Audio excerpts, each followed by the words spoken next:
Greetings, everyone, and welcome. It is April the 27th, evening here on a Sunday, busy day in the U.S. And I know, Prof, you've been very busy today. I messaged you a little while ago and asked, did you see any of the LAVROV videos today? You answered no. I said, I have great. not. Church to the swimming pool to the violin lesson with the kids, so it's like one thing after another after another. Awesome. So this is going to work out perfectly, guys. I have the 7 clips. He hasn't seen them. I've been digesting them all day, putting them in other pieces of information I'm working on. And this is going to be a reaction video. So I'm going to play the clips, and Prof, we'll just get your thought about these 7 statements from Sergei Lavrov. Wrong button. That's the right button. So basically, in a nutshell, Crimea, forget it. And you can see who is sitting in the school desk. We're going to start. The first one, Lavrov tells Face the Nation in perfect English and all the Americans, I read Trump's book on dealing. Here you go. Others in the Russian government have proposed that the U.S. and Russia could work together in the Arctic. Are there specific areas of discussion for cooperating right now?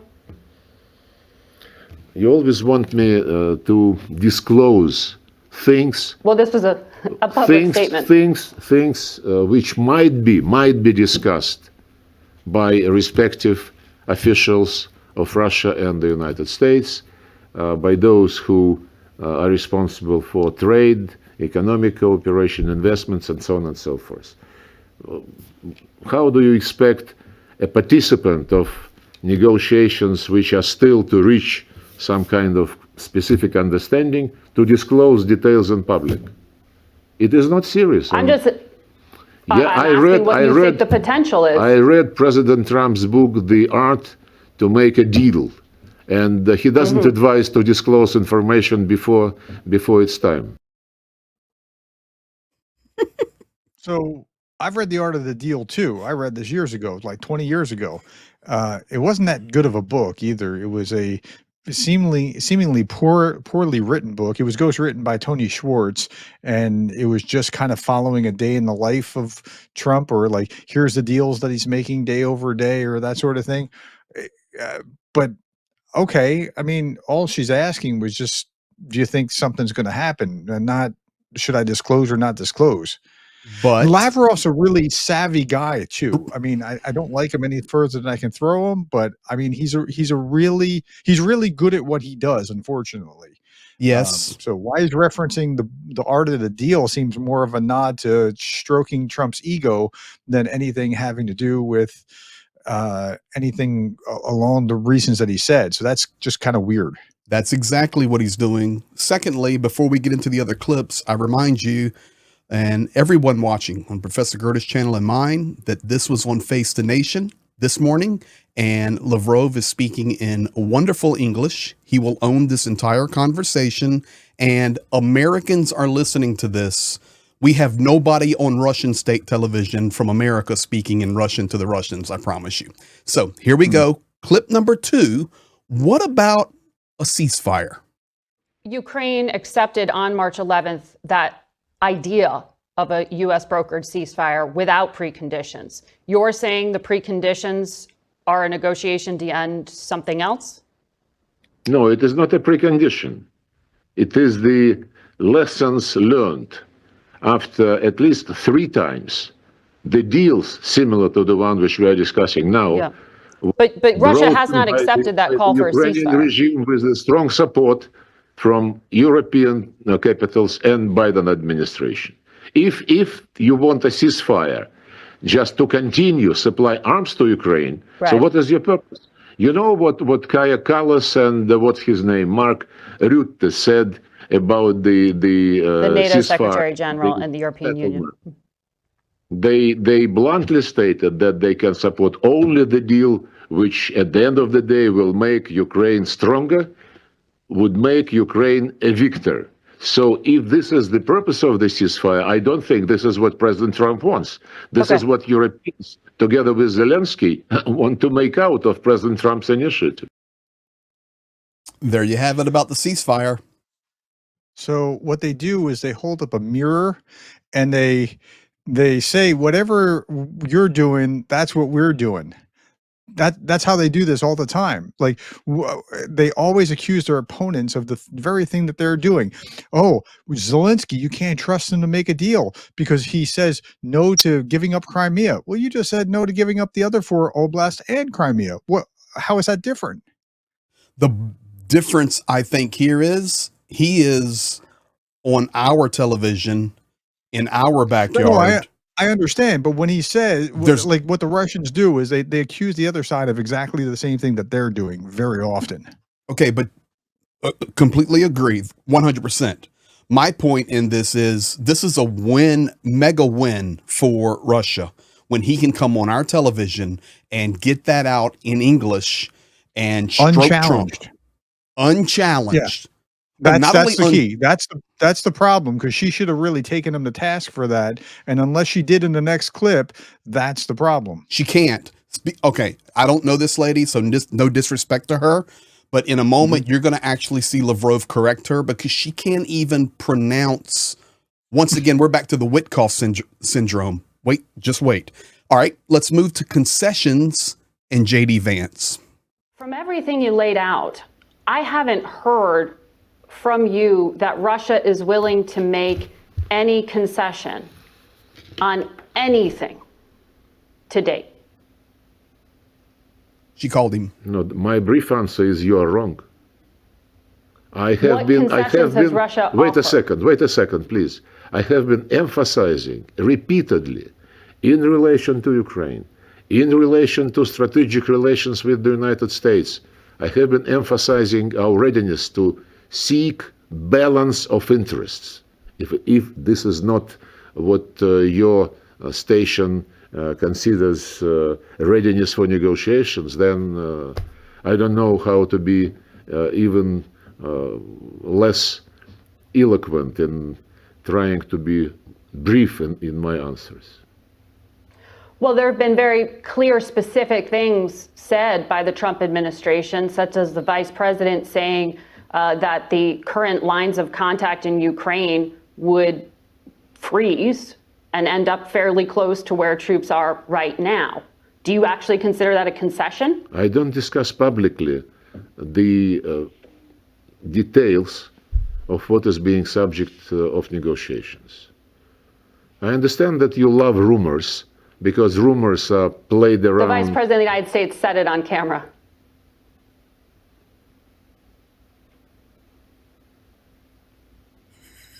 It's not frozen. Was it a question? What did you say? Well, rumor. You said it was a rumor. The Vice President said it. No, I said Perhaps that we. you missed it. No, I said about us. We are not discussing things which are subject to negotiations. Man, he's good at staying on message. Dude, or he's brilliant. staying off I'm message, sorry. as the case may be. Like he's really good at not actually answering the question that was posed to him and then diverting and going a different direction. Like again, he's very good at what he does, unfortunately, from the wrong side. And she tried to call him on it, but she's completely out of her league. And unfortunately, like this will feed the MAGA side. They'll feed off of this because it'll just stroke, as he's already stroked Trump, and talking about his book. It just fuels into that. All right. And by the way, guys, we're halfway through. We're going to clip 4. Clip 7 is where he talks about Crimea. But clip 4, let's go to Zaparita nuclear power plant.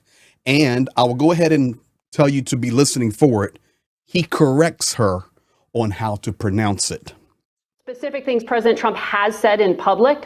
One of the things he brought up is that the U.S. could work with Ukraine to operate the largest nuclear power plant in Europe, which is in an area, Zaparita. Russians control that area right now. Do you agree with President Trump's public statements that the best security would be for the U.S. and Ukraine to operate that together? No, we never received such an offer. And if we do, we would explain that the power station, Zaporozhye nuclear power station, is run by the Russian Federation state corporation called Rosatom. It is being under monitoring of the IAEA personnel permanently located on the site. And if not for the Ukrainian regular attempts to attack the station and to create a nuclear disaster for Europe and for Ukraine as well, the safety requirements are fully implemented, and it is in very good hands. So that's a no. No, I don't think any change is conceivable. Okay, because that was in a public statement from the White House to the media. We as I said, we did not receive any proposal which would be specific. So, you know, I understand that journalists have to speculate. We cannot speculate on something which is really not being mentioned during the negotiations. Zaparita is not being negotiated right now. Shall I say it for the third time? You wanted Well, me to I'm be trying brief. to You wanted reconcile me to be public brief. Holy moly. There's a lot in that minute and a half. There You was. go I'm not first. sure which way to go. So first, let's talk about the language. The way he pronounced, the way she pronounced. Tell me about that. Okay, well, she pronounced it completely wrong, not even close to Ukrainian Yeah. or Russian. Complete mistake. Yeah. And he corrected her in the Russian way, That's correct. Zaporozhye. Okay, Yeah. and you're So a teacher, I you're a picked professor. up on that. I'm Mhm. not gonna who am I to call somebody out for mispronouncing something, right? But he then said it in the very clearly Russian way, and that Yes. sounded very different to my ear even. And so I heard that. Ukrainian It's not. Zaporizhia, Russian Zaporozhia. Yeah. Okay. So then he was talking about how, well, this is the right. Okay. So we've not gotten any any deal about this. I know that was your deal. Like, I'm not even part of your negotiations. I know from reading about what was in the plan, what was being presented, who did, what. So yeah, they were talking about it, but he's just like dodging it again, artfully. Go ahead. Well, there's three things I pick up on. Number one, he says that's off limits, basically, because it's already under the operation of Rosatom. And guys, just in case you were wondering, right here, this is Rosatom, and you can go Wikipedia it, but all I need you to see is the founder is Vladimir Putin. It's Vladimir Putin's company. It's not a Russian state company. Vladimir Putin is the founder of Rosatom. So that's what you need to know there. Secondly, the narrative that what Washington is putting out, now that's two things. One was about freezing of the line. Number two now is about Zaporizhia nuclear power plant. He goes, we're not talking about any of those things. And listen, I absolutely tend to agree with him here. I'm sorry, because only Witkoff is going to Russia. And he doesn't even have his own interpreter. You see that magical work from Lavrov? Well, Putin and Dmitriev are even better. So it wouldn't surprise me that they're not talking about it, to be quite honest. I think So the it's in only the thing they're public talking statement, about so is he- Crimea. That's it. It's in the public statement, so he'd have to know about it. Whether Witkoff was smart enough to present it, that's a whole different question. But I won't deal with I know journalists have to speculate. That, I mean, that was over the top. You didn't need to do that. Let And he me knows ask what you this. he knows full well what he's doing, trying to punch a hole into her credibility by doing what he just did. Yes. Now, he's on Face the Nation, and the Americans are watching it, and he is spewing on our network, in our language, in our country, that Ukraine is shelling and trying to create a nuclear disaster. So that was the last part, right? Like, think about what yesterday was. Yesterday was the 39th anniversary of Chernobyl, right? Yes. How would you pronounce it? It spells like Cornable. How would you pronounce So it in Ukrainian? Chernobyl. Oh, okay, so it's close. I mean, I didn't realize so it was that close. I mean, I just Russian, remember reading or hearing about it in the 80s, right? So, Russian, okay. Chernobyl, Ukrainian, Chernobyl.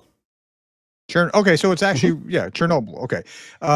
And so yeah, like that he was talking about how the Ukrainians are attacking the Mhm. nuclear power plant. It was the Russians that hit Chernobyl with a drone that was on fire for 3 weeks.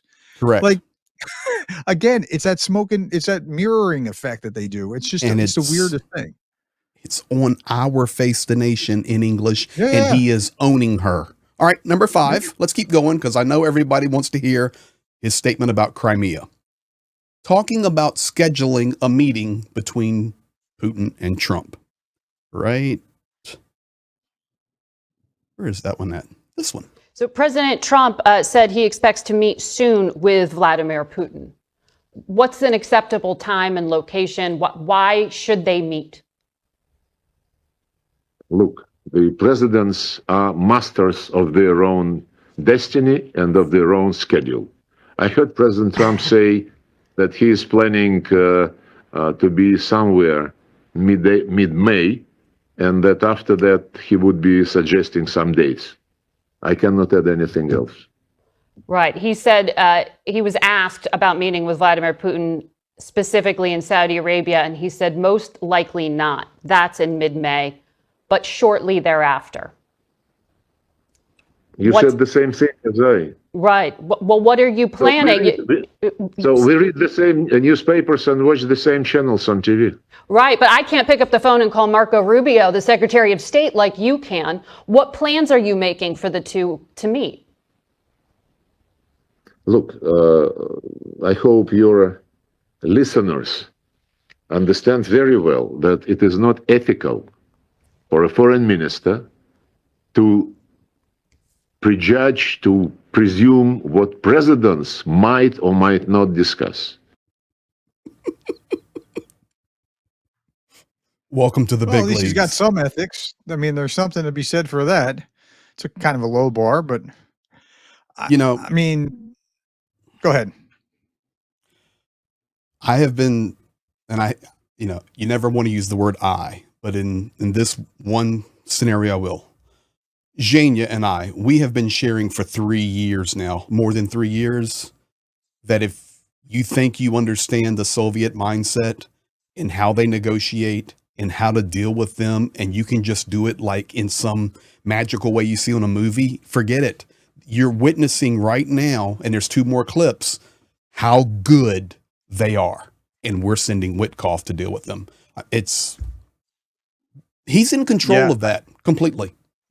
Now he'll answer what he wants to answer, dodge what he wants to dodge, and like what he answered, what struck me was that was a speculative question, and then he answered it. But in the previous clip, he refused to answer anything on the grounds that it was speculative. It's very interesting. I'm telling you, I knew you would enjoy this. That's why I called you this afternoon. All right, 2 more clips, and we are going to Crimea on the last one. But this one is interesting.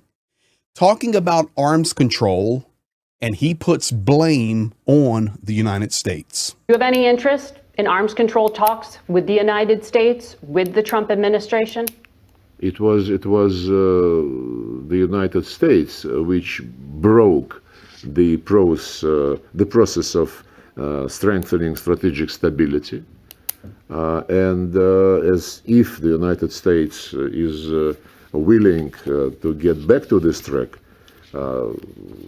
we would see what are the conditions under which this might be possible.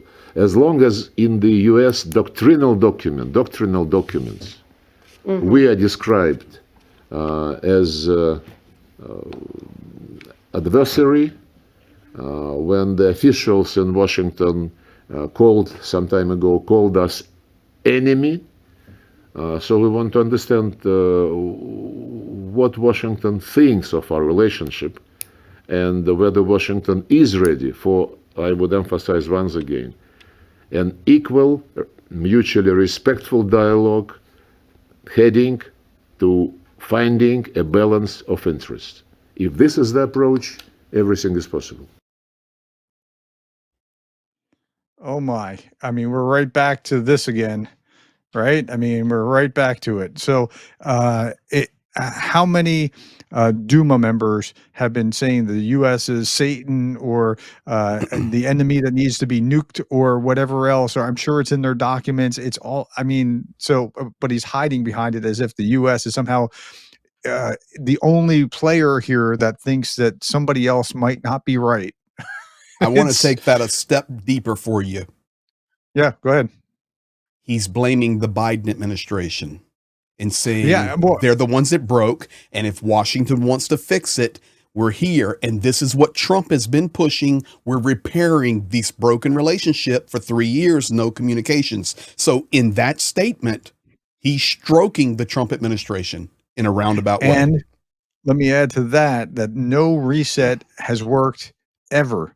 Like Reagan was the last guy that got foreign policy with the Russians right. Reagan's Seriously. the only one that could negotiate with the Russians and outduel them. We don't have anybody. He negotiated and he was willing to walk away if there was a bad deal from Gorbachev, and the left went nuts about that. But he in hindsight, that was the right thing. Every administration since Russia became Russian, the Soviet Union broke up, has been trying to set this reset button with the Russians, and it never works. It just never works. They just don't keep their word, We've allowed them to fortify their positions for over 10 years. This has been in prep for decades and decades, even before Reagan. Reagan was a Band-Aid, and then we started going sideways again because it was not the ultimate end.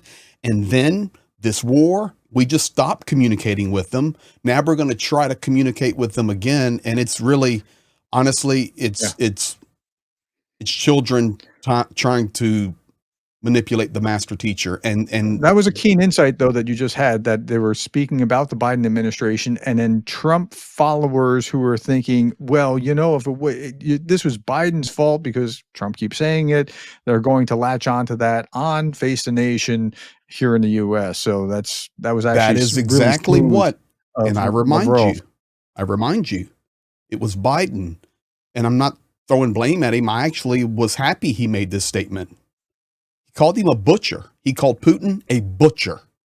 And, relations were broken. So now they're stroking it as in, okay, we'll see if America with Trump wants to fix our relationship. And then he just manipulates that English language there very, very well. Love to hear what he has to say about Dugin's statements about the United States, because according to Dugin, we should be nuked and we're the devil. So, well, until that goes away, I don't think anything else will change. That's the core of it. Well, okay. on another topic and we'll go into the last one now, but if you're talking about nukes, everybody, you need to keep your eyes on India and Pakistan right now. It's hot. All right, here we go. Talked about that. Yeah. The one we've been waiting for, Crimea. It's the large topic. And here you go. I'll just let it play. Buckle your seatbelt. Why don't you ask me about President Trump's position on Crimea? You liked what President Trump said about Crimea yesterday when he said that it had been under Russian control since 2014? It's not about liking or disliking. It's about the fact that he said the truth. And when so he said something specific you liked. When Zelensky said that this is absolutely excluded because Crimea is part of Ukraine according to the Constitution, nobody in Europe or in the States, by the way, reminded him that apart from territorial issues, the Ukrainian Constitution guarantees, I quote, the free development, the use and protection of the Russian and other national minorities' language in Ukraine. And they guarantee the development of ethnic, cultural, language, and religious identity of all peoples and national minorities in Ukraine. This is also in the Constitution, but as I mentioned already, and you decided not to go deeper into this topic, nobody in the West even mentions human rights when they demand that Ukraine defeat Russia in the battlefield. President Trump said Crimea is not even being discussed right now. Yes, because this is a done deal. You mean Russia occupies and controls and will not negotiate the future of Crimea? Is that what you're saying? Russia do not negotiate its own territory. And, so that's one President Trump understands specific. Okay, Telling its you, own man. territory. Yeah, we won't negotiate its own territory. And then he says the truth, and she tried to push back with the because it's something that you like, right? So she did try, and then he went right into the language issue, which is bizarre. Like everywhere the Russians go, they push Russian, whether you're Estonian or Lithuanian or Ukrainian or whatever it is. But if those people in those countries want laws that have their own language where they live, the Russians they flip out, right? And then he tried to couple the language issue with religious and human rights. Like you look at how religious and human rights are dealt with in other places where the Russians have been, and it's nothing like where the Russians are not. So, okay, what did you see? I saw the same thing. I saw two things that stuck out to me. Number one was we do not negotiate our own territory and our own lands, and Donald Trump understands this. It's not even up for conversation. And so we'll see what comes from that. But number two is he had the audacity to talk about human rights when they are leveling cities and killing civilians every day. And he's crying on American television in perfect English, human rights violations. That's my big deal right there. And where's the pushback to say, okay, the first thing to get to a ceasefire is stop with the war crimes of hitting civilian buildings and killing people while they sleep.